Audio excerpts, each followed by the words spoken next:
Welcome to my channel Hindi की पाठशाला। Hello दोस्तों, मैं हूँ श्वेता और आज का वीडियो अगर आपको अच्छा लगे तो प्लीज लाइक, शेयर और सब्सक्राइब जरूर करें। चलिए वीडियो शुरू करते हैं। नमक के दरोगा का प्रश्न उत्तर। तो चलिए देखते हैं। पहला है, कहानी का कौन सा पात्र है जो आपको सर्वाधिक प्रभावित करता है और क्यों? तो कहानी का नायक जो है वो मुंशी वंशीधर हैं, हमें सर्वाधिक प्रभावित करते हैं। मुंशी जो वंशीधर हैं वो एक ईमानदार और कर्तव्य परायण व्यक्ति हैं जो समाज में ईमानदारी और कर्तव्य निष्ठा की मिसाल कायम करता है। अब उसने ओलोपदीन दातागंज जैसे सबसे अमीर और विख्यात व्यक्ति को गिरफ्तार करने का साहस दिखाया। आखिरकार पंडित ओलोपदीन भी उसकी दृढ़ता, ईमानदारी और कर्तव्य निष्ठा के सामने नतमस्तक हो जाते हैं। तो चलिए दूसरा प्रश्न देखते हैं। नमक का दरोगा कहानी में पंडित जो ओलोपदीन हैं उनके व्यक्तित्व के कौन से ऐसे दो पहलू हैं जो उभर कर आते हैं? तो आंसर देखते हैं। पंडित ओलोपदीन के व्यक्तित्व के निम्नलिखित दो पहलू कौन कौन से हैं? पहला पहलू है पैसे कमाने के लिए नियम विरुद्ध कार्य करने वाला भ्रष्ट व्यक्ति। वह लोगों पर जुल्म करता था परंतु समाज में सफेद पोश व्यक्ति माना जाता था।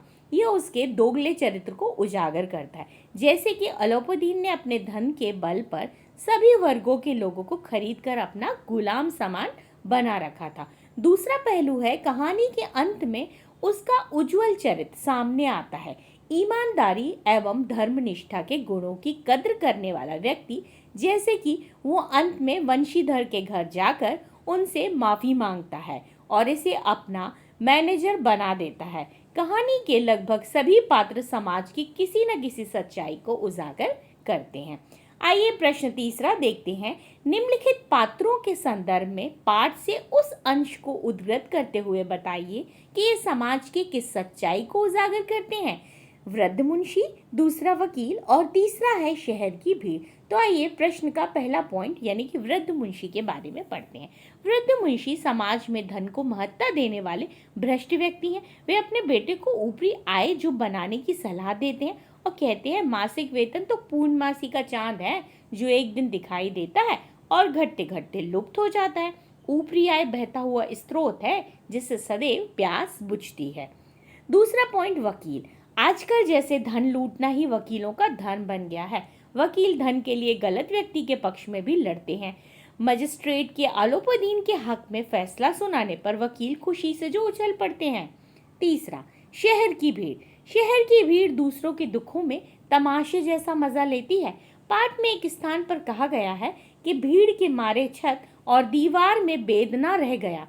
प्रस्तुत उद्धरण से पता चलता है कि सब के सब भ्रष्टाचार के लिप्त हैं लेकिन तमाशा देखने के लिए आतुर रहते हैं। पंडित ओलोपदीन के गिरफ्तार होने पर शहर की भीड़ टीका टिप्पणी करने से पीछे नहीं रहती जबकि वो स्वयं गलत हैं और इससे समाज की संवेदनहीनता का पता चलता है। प्रश्न चौथा है, निम्न पंक्तियों को ध्यान से पढ़िए। तो आप ध्यान से सुनिए और समझिए। नौकरी में ओहदे की ओर ध्यान मत देना, ये तो पीर की मजार है। निगाह चढ़ावे और चादर पर ही रखना चाहिए। ऐसा काम ढूंढना चाहिए जहां ऊपरी आय हो। मासिक वेतन तो पूर्णमासी का चांद है जो एक दिन दिखाई देता है और घटते घटते लुप्त हो जाता है। अब ऊपरी आय बहता हुआ स्रोत है जिससे सदैव प्यास बुझती है। वेतन तो मनुष्य देता है और इसी से उसमें वृद्धि नहीं होती। ऊपरी आमदनी जो है ना वो ईश्वर देता है, इसी से उसकी बरकत होती है। तुम स्वयं विद्वान हो तो तुम्हें मैं क्या समझाऊं। ये किन्होंने कहा था आपको पता है, आपने पूरा चैप्टर पढ़ा है। तो ये किसकी उक्ति है? दूसरा बोल रहा है कि मासिक वेतन को पूर्णमासी का चांद क्यों गया, और तीसरा पॉइंट कह रहा है कि क्या आप एक पिता के इस वाक्य से सहमत हैं? तो चलिए आंसर देखते हैं। ये उक्ति जो है वो बूढ़े मुंशी जी की है, मतलब जो वंशीधर के पिता हैं उनकी। दूसरा है मासिक वेतन तो पूर्णमासी का चांद कहा गया है क्योंकि वो महीने में एक दिन दिखाई देता है। पूर्णिमा का जो चंद्रमा निकलता है ना आसमान में, वो एक ही दिन दिखाई देता है, वो इसी को समझा रहा है। अब घटते घटते जैसे चंद्रमा धीरे धीरे घट जाता है, छोटा हो जाता है, वैसे वो बोल रहा है कि घटते घटते लुप्त हो जाते हैं।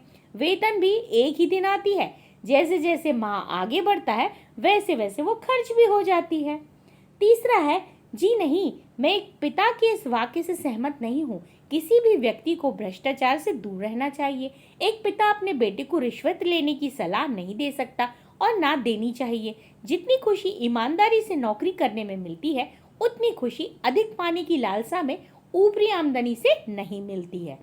अगला प्रश्न 5वां है, नमक का दरोगा। कहानी में के कोई दो अन्य शीर्षक बताते हुए उसके आधार को स्पष्ट कीजिए। तो हम देखते हैं धर्मनिष्ठ दरोगा यानी कि ईमानदारी का फल। ये कहानी पूरी तरह से दरोगा वंशीधर पर ही आधारित है। अब ईमानदारी का फल हमेशा सुखद होता है। मुंशी वंशीधर को भी कठिनाइयां सहने के बाद अंत में ईमानदारी का सुखद फल मिलता है। भ्रष्टाचार और न्याय व्यवस्था। अब इस कहानी में दिखाया गया है कि न्याय के रक्षक वकील कैसे अपने ईमान को बेचकर गलत अलोपदीन का साथ देते हैं। प्रश्न 6वां है कि कहानी के अंत में अलोपदीन के वंशीधर को मैनेजर नियुक्त करने के पीछे क्या कारण हो सकते हैं? तर्क सहित उत्तर दीजिए। आप इस कहानी का अंत किस प्रकार करते हैं? तो उत्तर देखिए।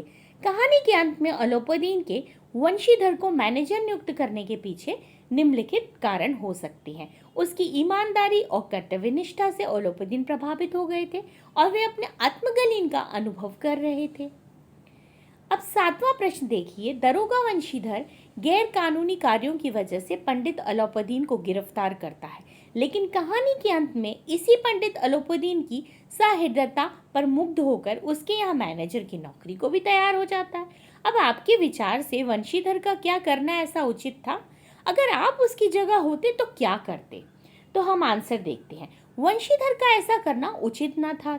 मैं अलोपदीन के प्रति कृतज्ञता दिखाते हुए उन्होंने नौकरी के लिए मना कर देना चाहिए, क्योंकि लोगों पर जुल्म करने और कमाई हुई बेईमानी की कमाई रखवाली करना मेरे आदर्शों के तो विरुद्ध ये एक विचार है। और दूसरा विचार भी हो सकता है। वंशीधर ईमानदार व सत्यनिष्ठ व्यक्ति था। दरोगा के पद पर रहते हुए उसने पद के साथ नमक हलाली की तथा उस पद की गरिमा जो थी उसको ध्यान में रखते हुए ईमानदारी सतर्कता से कार्य किया। अब उसने भारी रिश्वत को ठुकराकर पंडित अलोपदीन जैसे प्रभावी व्यक्ति को गिरफ्तार किया। अब उसने गैर कानूनी कार्य को तो रोका। अब उसी अलोपदीन ने जब उसे अपनी जायदाद का मैनेजर बनाया तो वह उसकी नौकरी करने के लिए तैयार हो गया। वो पद के प्रति कर्तव्यनिष्ठ था। उसकी जगह हम भी वही करते जो वंशीधर ने किया है। ये दो पहलू आते हैं इसके सामने। चलिए प्रश्न 8वां देखते हैं। नमक विभाग के दरोगा पद के लिए बड़े बड़ों का जी ललचाता था। वर्तमान समाज में ऐसा कौन सा पद होगा जिसे पाने के लिए लोग ललायित रहते होंगे और क्यों? उत्तर देखिए। वर्तमान समाज में भ्रष्टाचार के लिए तो सभी विभाग हैं। यदि आप भ्रष्ट हैं तो हर जगह यानी हर विभाग में रिश्वत ले सकते हैं। समाज में ऐसे पद हैं आयकर, ब्रेकिकल, सेल्स टैक्स इंस्पेक्टर आदि और भी हैं। इन्हें पाने के लिए लोग ललायित रहते होंगे, क्योंकि इनमें ऊपरी कमाई यानी कि रिश्वत मिलने की संभावना क्या होती है? ज़्यादा होती है। अब ऐसे लोग कर्तव्य की अपेक्षा सुख सुविधा को अधिक महत्व देते हैं, इसलिए ऐसे लोग समाज के विकास के लिए क्या होते हैं? घातक होते हैं। तो आइए प्रश्न 9वां देखते हैं। पढ़ना लिखना सब अकारत गया। वृद्ध मुंशी जी द्वारा यह बात एक विशिष्ट संदर्भ में कही गई थी, तो अपने निजी अनुभवों के आधार पर बताइए। पॉइंट 1 है कि जब आपको पढ़ना लिखना व्यर्थ लगे तो क्या कैसा लगता है। दूसरा, जब आपको पढ़ना लिखना सार्थक लगे तो कैसा लगता है। और तीसरा, पढ़ना लिखने को किस अर्थ में प्रयुक्त किया गया होगा, साक्षरता और शिक्षा, क्या आप इन दोनों में समानता मानते हैं? तो आइए इनके हम उत्तर देखते हैं।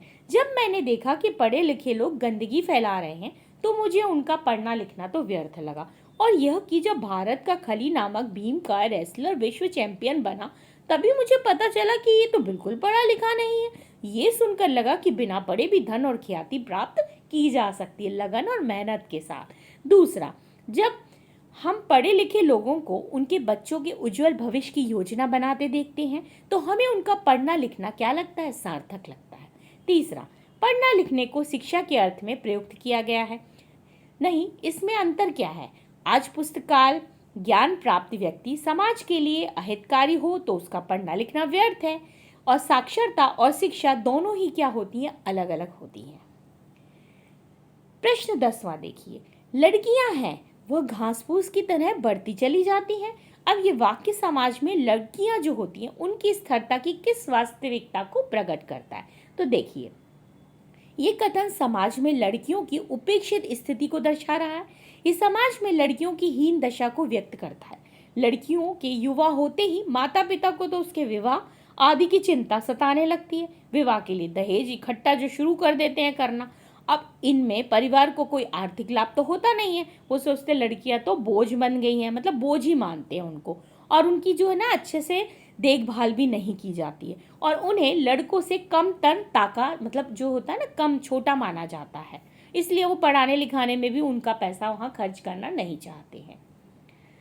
प्रश्न 11वां, इसलिए नहीं कि अलाउद्दीन ने क्यों यह कर्म किया, बल्कि इसलिए कि वो कानून के पंजे में कैसे आ गए। ऐसा मनुष्य जिसके पास असाध्य करने वाला धन हो, अनन्य वाचालता हो, वो क्यों कानून के पंजे में आए? प्रत्येक मनुष्य उनसे सहानुभूति प्रकट करता था। अपने आसपास अलाउद्दीन जैसे व्यक्तियों को देखकर आपकी क्या प्रतिक्रिया होगी? उपयुक्त टिप्पणी को ध्यान में रखते हुए लिखें। तो आंसर देखिए, वर्तमान समाज में किसी राजनेता को सजा हो, हमें आश्चर्य होगा, क्योंकि ये लोग भ्रष्ट तो हैं और यह तो समस्त जनता जानती ही है, पर इन्हें सजा होना जो है वो थोड़ी हैरत की बात होगी। अब एक बात की अलाउद्दीन जैसे व्यक्तियों को देखकर मेरे मन में ये प्रतिक्रिया होती है कि समाज में सारे व्यक्ति वंशीधर जैसे चरित्रवान, भौर, साहसी क्यों नहीं होते, जो अलाउद्दीन जैसे व्यक्तियों को उनके कुकर्मों की सजा दिलवाएं, ताकि वे समाज के लिए ईमान, कर्तव्य निष्ठा की मिसाल बन सके। अगला देखिए 12वां, इसमें कुछ छोटे छोटे प्रश्न दिए गए हैं, तो हम इन्हें पढ़ते हैं। पहला है, नौकरी में ओहदे की ओर ध्यान मत देना, ये तो पीर की मजार है, निगाह चढ़ाना और चादर पर ही रखनी चाहिए। अब इसमें जो आंसर बता रहे हैं कि नौकरी के ओहदे और उससे जुड़े सम्मान से जुड़ी ज्यादा महत्व ऊपरी कमाई को दिया गया है। ऐसी नौकरी करने के लिए कहा गया है जहां ज्यादा से ज्यादा रिश्वत मिल सके, यानी ऊपर की कमाई ज्यादा हो।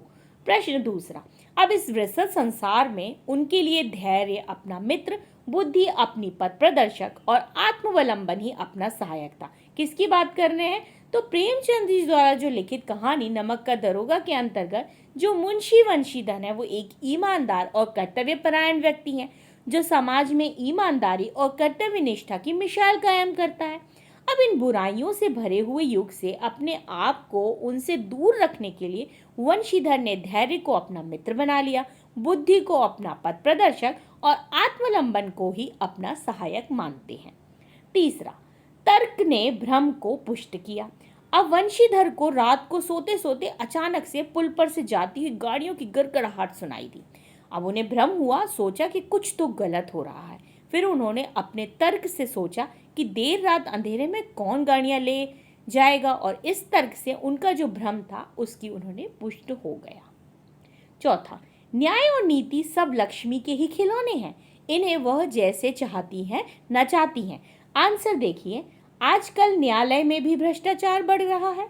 धन लूटना ही जैसे वकीलों का धर्म बन गया है। वकील धन के लिए गलत व्यक्ति के पक्ष में लड़ते हैं, तभी अलाउद्दीन जैसे लोग न्याय और नीति को अपने वश में रखते हैं। नैतिकता को धन के पैरों तले कुचला जा सकता है। अब ऐसे अलाउद्दीन की पुष्ट धारणा की थी। पांचवा देखिए, दुनिया सोती थी पर दुनिया की जीभ तो है वो जागती थी। उत्तर है, पंडित अलाउद्दीन रात में गिरफ्तार ही हुए थे कि खबर सब जगह फैल गई, क्योंकि जिनमें किसी की भी निंदा का आनंद मिल रहा हो वो तो बड़ी ही शीघ्रता से फैल जाती है, चाहे दिन हो या रात। दुनिया की जबान तो टीका टिप्पणी करने में ही रुकती नहीं है। छठवां है, खेद ऐसी समझ पर पढ़ना लिखना सब अकारक था। अब वृद्ध जो मुंशी जी हैं, मतलब वंशीधर जी के पिता, अपने बेटे वंशीधर की सत्यनिष्ठा से नाराज हैं। भाई वो नौकरी जो थी रिश्वत नहीं ली, इसलिए वो नाराज बैठे हुए थे। सोचते हैं कि रिश्वत ना लेकर अलाउद्दीन को पकड़कर वंशीधर ने तो बहुत बड़ी गलती कर दी है। अतः वे उस संदर्भ में उपयुक्त कथन कहते हैं कि जो भी सिखाया था बेटे को उसने तो कुछ नहीं माना, और इसी दुख में वो बैठे हुए थे। अब सातवां है, धर्म ने धन को पैरों तले कुचल डाला। अब वंशीधर ने अलाउद्दीन के द्वारा दिए जाने वाले धन को ठुकराकर उसके धन के मिथ्याभिमान को चूर चूर कर डाला। अब धर्म ऐसा अड़िग खड़ा रहा कि धन जो था उसका हर बार बेकार गया। अब अंत में जो धनी अलाउद्दीन को गिरफ्तार होना पड़ा, ये उसके लिए तो पैरों तले कुचल जाने के बराबर था। अब धर्म ने धन को पैरों तले जो कुचल डाला, क्योंकि अब धर्म जीत गया और धन की हार हुई। 8वां देखिए, न्यायालय के मैदान में धर्म और धन में युद्ध तन गया। न्यायालय में वंशीधर और अलाउद्दीन जो थे उनका मुकदमा चला, और वंशीधर धर्म के लिए और अलाउद्दीन जो थे वो धन के सहारे अधर्म के लिए लड़ रहा था। हार जीत का जो फैसला था वो न्याय के मैदान में होना था।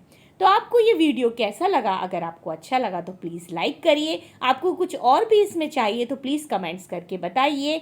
ओके, धन्यवाद, बाय बाय।